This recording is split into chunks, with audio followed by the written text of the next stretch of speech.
Halo teman-teman semua, apa kabar?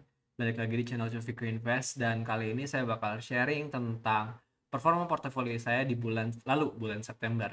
Dan kalau kita tahu ya, bulan Oktober sama September akhir itu memang IHSG-nya lagi mungkin kurang bersahabat. Tapi so far waktu bulan September saya dapat sekitar 6,26% dari total yield saya dan dapat gainnya itu sekitar 1,8 juta gitu. Akhirnya setelah 3 bulan loss lumayan banyak, dan September akhirnya bisa survive lah ibaratnya lah ya, walaupun September IHSG memang nggak begitu bagus performanya. Dan sebenarnya performa portofolio saya juga sebenarnya lebih tinggi dari ini, cuma akhirnya sempat turun juga karena memang marketnya lagi turun. So, sekarang di bulan Oktober ini masih minus 0,30%, IHSG masih lagi downtrend, dan seperti yang saya buat videonya beberapa sebelum market crash ya, kebetulan banget, cocok banget waktu itu, dan ternyata pas ya marketnya memang turun dan lumayan lama, sekitar udah 21 harian lebih 21 harian lebih. Dan akhirnya kalau misalkan teman-teman lihat di kanan ini yang asalnya nyangkut juga akhirnya saya beli-beli terus ya, buy-buy terus Elsa. Dan Elsa pun saya sempat belinya juga di pucuk di harga 350-an, terus averaging down dan sekarang ada di 340. Jadi itu performa portofolio saya di bulan September, 1,8 juta. Dan semoga aja Oktober, sampai performa Oktober beres gitu, bulan Oktobernya semoga aja marketnya lebih baik sih dibandingkan bulan September akhir. Dan kalau misalkan dicek portofolio saya di sini ada cuma 3 saham aja, 3 saham, dan yang paling banyaknya ini di Elsa karena memang saya banyak averaging down di sana. Averaging down, dan average saya sekarang di 343, lumayan tinggi.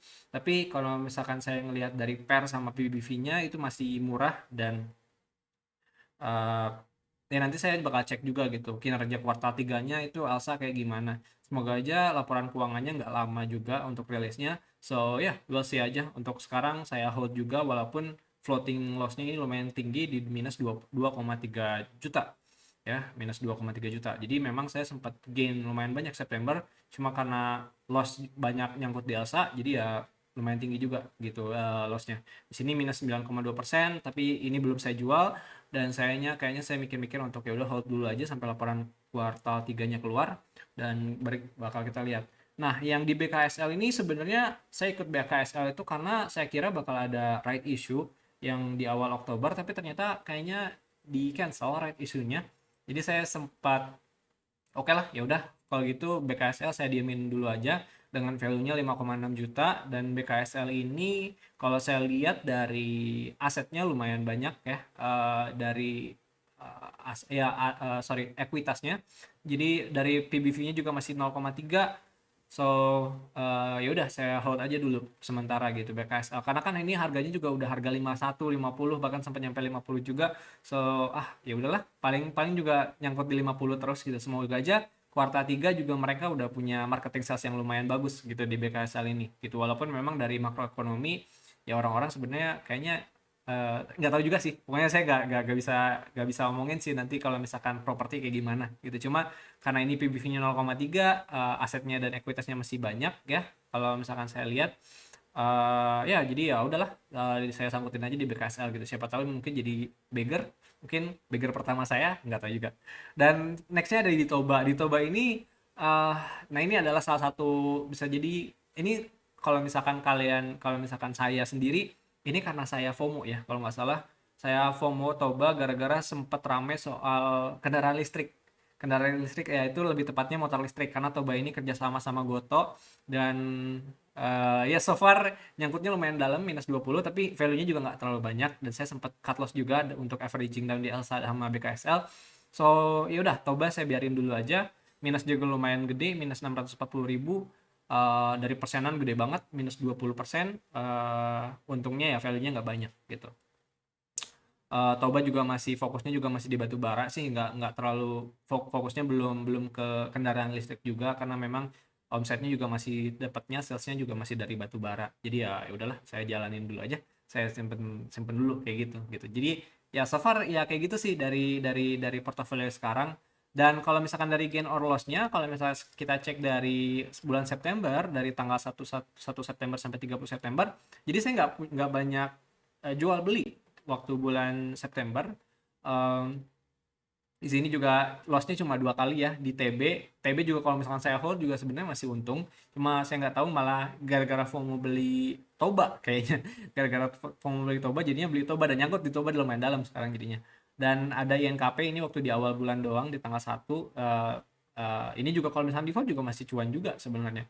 Jadi dan sisanya ya udah, sisanya alhamdulillah untung-untung aja sih. Dan khususnya saya karena lumayan bisa hold lama di ABMM dan lumayan bisa take profit lumayan harga di atas ya, di harga 4.640 karena sekarang ABMM harganya di 4 ribuan. Dan saya beli waktu itu waktu ABMM ada berita mereka akuisisi GEMS gitu. Dan jujur ABMM masih menarik sih valuasinya, apalagi setelah nanti kuartal ketiga kalau misalkan mereka masukin ekuitas GEMS. Saya lumayan nunggu-nunggu juga sih laporan keuangan ABMM gitu. Jadi sambil nunggu ya sambil nyangkut juga. Jadi ya nungguin ABMM kalau misalkan dapat harga yang lumayan murah gitu, mungkin masuk ke ABMM. Dan mungkin juga BSSR, saya juga nggak tahu. Mungkin kalau misalkan batu bara dua itu sih. Karena batu bara sekarang masih harganya di atas $300, harga acuan batu baranya IC 4-nya juga ICI 4-nya ya masih lumayan mahal, jadi ya margin mereka lumayan gede. Yang sebenarnya yang lumayan seru tuh di Bumi waktu ada private placement dari grupnya Salim. Itu saya sempat bilang juga memang nanti nanti kepemilikan masyarakatnya memang bakal menarik dari segi balance sheet dari Bumi ini ya. Dan nanti kita lihat aja kuartal ketiganya kira-kira laba mereka berapa dan balance sheet mereka kayak gimana nanti, apalagi setelah private placement.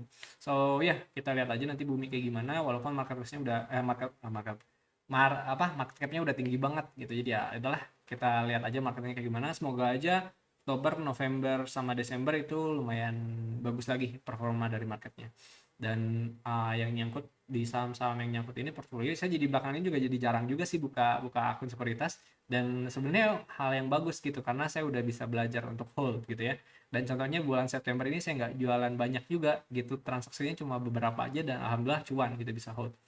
So itu aja untuk video kali ini. Semoga di Oktober kita semua bisa cuan dan marketnya juga bisa lebih baik IHSG-nya. Sampai jumpa di video selanjutnya ya. Sampai jumpa di video selanjutnya. Thank you semuanya yang udah nonton. Bye bye.